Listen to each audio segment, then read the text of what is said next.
বন্ধুরা দেখো আমরা আশ্রমে এসেছি, বীরেন সাধুর আশ্রমে।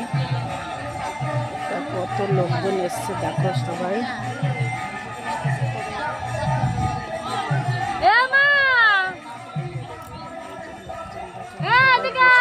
গাছতলায়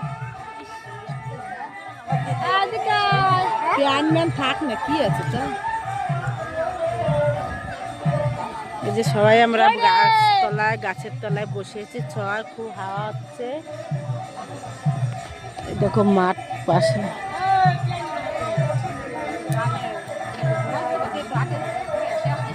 সব মাঠ আছে পাশে, খুব সুন্দর জায়গাটা। কে কে আসবা চলে আসো। অশোকনগর নেমে অটোতে উঠবা, বলবা আশ্রমে যাব, দেখবা আশ্রমের সামনে এসে নামায় দেবে।